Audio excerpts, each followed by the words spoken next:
নতুনকৈ 50,000 যুৱক যুৱতীক দিয়া হ'ব 1 লাখ কোটি টকা CM300 অধীনত। আবেদন কেতিয়াৰ পৰা হ'ব, কোনে কোনে আবেদন কৰিব পাৰিব, ইয়াৰ বাবে কি কি ডকুমেণ্টছ প্ৰয়োজন হ'ব, এই সকলোখিনি এইটো ভিডিঅ'ত আলোচনা কৰিম।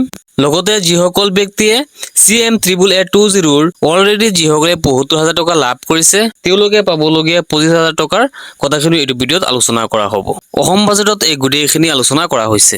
স্ক্ৰীনত আপোনালোকে চাব পাৰিছে CM300 অধীনত নতুনকৈ 50,000 যুৱক যুৱতীয়ে পাব 1 লাখ কোটি টকা। ইতিমধ্যে CM300 অধীনত 72,000 গৰাকীয়ে লাভ কৰিছে প্ৰথম কিস্তিৰ 72,000 টকা।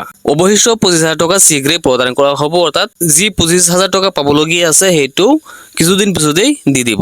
CM300 এই আঁচনিত যিসকলে আবেদন কৰিব সেইসকলৰ বয়স লাগিব কমেও 28 বছৰ। 28 বছৰৰ পৰা 45 বছৰ বয়স হ'ব লাগিব। যিসকল নিবনুৱা 28 বছৰৰ পৰা 45 বছৰ বয়স সেইসকলেহে ইয়াত এপ্লাই কৰিব পাৰিব। 0.1 আৰু 0.2 এইটো আছিল 28 বছৰ আছিল।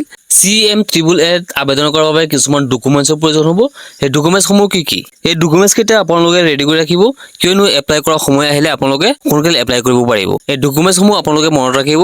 আধাৰ কাৰ্ড লাগিব, পেন কাৰ্ড লাগিব, voter ID, bank passbook, employment access কাৰ্ডটো লাগিব। যিসকলৰ এমপ্লয়মেণ্ট এক্সেছ কাৰ্ডটো নাই সেইসকলে নতুনকৈ বনাই ল'ব, আৰু যিসকলৰ আগত আছিলে সেইসকলে আপোনালোকে ডেটটো চাই ল'ব। ডেটটো যদি এক্সপায়াৰ হৈ গৈছে তেনেহ'লে আপোনালোকে ৰিনিউৱেল কৰি ল'ব। কাষ্ট চাৰ্টিফিকেট লাগিব, কোৱালিফিকেশ্যন চাৰ্টিফিকেট লাগিব, ফটো লাগিব, আৰু এটা চিগনেচাৰ লাগিব, ভেলিড মোবাইল নম্বৰ লাগিব, আৰু লাগিব খাজনা ৰচিদ। এইখিনি ডকুমেণ্টছ আপোনালোকে ৰেডি কৰি ৰাখিব। যদি আপোনালোকে যিসকলে এপ্লাই কৰিব সেইসকলে যদি এইখিনি ডকুমেণ্টছ ৰেডি কৰি ৰাখে তেনেহ'লে তেতিয়া এপ্লাই প্ৰচেছিং আহিব, তেতিয়া আপোনালোকে অতি সোনকালে এপ্লাই কৰিব পাৰিব। আৰু যিসকল জেনেৰেল কাষ্টৰ হয় সেইসকলৰ 10 পাছ হ'বই লাগিব, 10 পাছ নহ'লে তেওঁলোকে এপ্লাই কৰিব নোৱাৰিব। আৰু যিসকল SC OBC আছে সেইসকল আপ টু ক্লাছ 10 হ'লেই হ'ব, অৰ্থাৎ ক্লাছ 8, 9, 10 হ'লেই হ'ব, সেইসকলে এপ্লাই কৰিব পাৰিব।